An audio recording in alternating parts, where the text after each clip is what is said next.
Bonjour à tous, j'espère que vous allez tous très bien. Si vous êtes là, c'est que vous avez participé au quiz sur le style de leadership afin de connaître votre style. Le style directif, le style coach, le style participatif ou le style délégatif. Alors, est-ce qu'il y a un style qui est meilleur que l'autre? La réponse est bien évidemment que non. Le style de leadership en tant que manager qu'on va avoir dépend vraiment de la personne qui est en face de nous, notre coaché. Comme vous avez pu le voir, on a un style de leadership prédominant.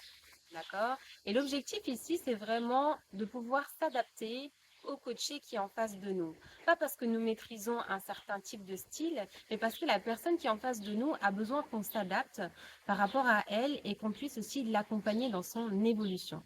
La majorité des managers aujourd'hui ne maîtrisent pas toute cette palette de styles de leadership parce qu'on est dans sa zone de confort et surtout aussi on n'a pas forcément les outils qu'il faut pour aller dans les autres différents styles de leadership. Super. Alors, pour illustrer un peu cet exemple du leadership situationnel, on va prendre l'exemple d'un stagiaire. Lorsqu'un stagiaire arrive dans votre société, il n'a aucune connaissance, il n'a aucune expérience de ce qui se passe dans votre activité et de son descriptif de poste. Votre objectif pour ce niveau 1 de style directif, ce sera vraiment de l'orienter, de lui montrer la voie, les étapes à suivre, d'accord, pour qu'il soit à l'aise et qu'il soit aussi confiant par rapport aux différentes tâches qu'il doit faire. Une fois qu'il est à l'aise avec ces différentes activités, vous devrez avoir la posture de coach, d'accord? Donc l'emmener vraiment vers la réflexion, lui demander son avis, d'accord? Réfléchir ensemble et le pousser vraiment en dehors de sa zone de confort, qu'il puisse là aussi être un peu plus à l'aise en dehors de ce qu'il fait un peu tous les jours. Ensuite, vous allez avoir la posture de leader participatif. Donc la personne, vous l'avez entraînée, vous l'avez coachée. Maintenant, elle est vraiment aguerrie par rapport à l'ensemble de ses activités, par rapport à ce qu'elle doit faire. Et ici, vous allez susciter vraiment son aide par rapport à une certaine valeur ajoutée. D'accord? Elle est très bonne techniquement dans ce qu'elle est en train de faire et vous avez besoin d'un plus. D'accord? Vous allez la faire participer. Elle va venir amener de la valeur ajoutée dans le travail. Et enfin, on va passer donc dans l'échelle de temps, peut-être après 2 ans, au style délégatif. D'accord? La personne est à l'aise, elle sait ce qu'elle a à faire, elle a de l'expérience, elle a appris, elle amène de la valeur ajoutée et maintenant elle peut faire son travail correctement sans que vous soyez forcément derrière. Donc elle va peut-être demander votre aide par rapport à des réflexions, à une vision, d'accord? Donc ce sera vraiment pas du monitoring, ce sera vraiment quelque chose de beaucoup plus large et de moins fréquent. Et votre objectif, c'est vraiment d'amener, d'accord, votre collègue à arriver à ce style délégatif, qui soit autonome, pour que vous puissiez aussi faire votre travail correctement.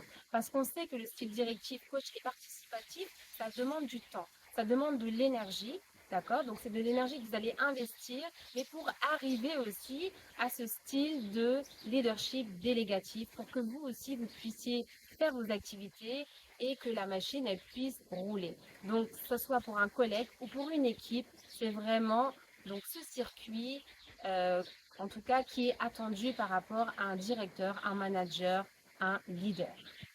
C'est intéressant, j'aimerais vous partager une petite histoire. Donc une ingénieure qui a intégré un groupe en tant que gestionnaire de projet. Donc elle est arrivée, elle a pris le poste. Elle n'avait pas forcément d'expérience en amont par rapport aux différentes activités. Elle avait juste été là en tant que stagiaire, d'accord, sur quelques mois. Et son directeur lui a automatiquement donné le poste de chef de projet, avec des projets vraiment très très lourds. Et il lui a délégué carrément les activités.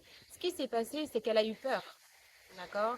Elle était dans une situation d'anxiété parce qu'elle ne savait pas exactement qu'est-ce qu'elle devait faire, quelles étaient les étapes à suivre. Elle n'avait pas forcément de vision globale.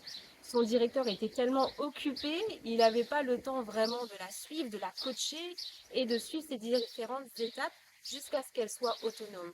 Et ce qui fait qu'aujourd'hui, elle est dans une situation un peu conflictuelle avec elle-même, d'anxiété, de stress pour elle, mais aussi pour ses équipes qui sont derrière elle. Donc c'est pour ça que vraiment de suivre ce schéma est important en tant que manager, en tant que leader. Vous êtes là pour montrer la voie.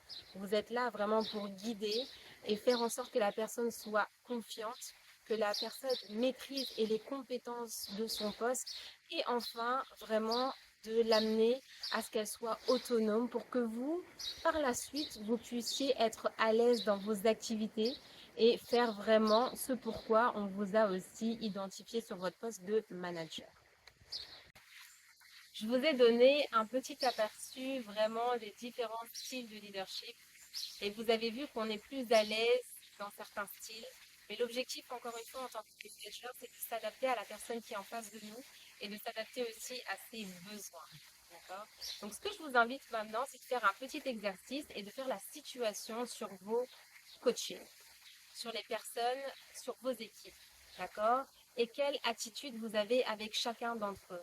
Est-ce que cette attitude-là, cette posture directive, coach, participatif ou délégatif est vraiment adaptée aux besoins de la personne qui est en face de vous? Et comment vous allez faire par la suite en deux pour réadapter votre style et lui apporter ce qu'il faut? Et en trois, vous allez faire une situation globale et de voir où est-ce que vous voulez amener vos équipes, d'accord? Sur du court terme, sur 6 mois, sur 1 an, sur 2 ans. C'est un plaisir pour moi de partager des informations sur le leadership situationnel. J'espère que ça vous a plu. Si vous êtes vraiment intéressé, n'hésitez pas à me contacter pour encore une fois renforcer votre posture de manager leader, de gagner en sérénité, de gagner en confiance et de pouvoir aussi amener vos équipes à une autre étape qui est très important, ces personnes-là. Je vous dis à très bientôt. On reste en contact. C'était Gaëlle. Merci.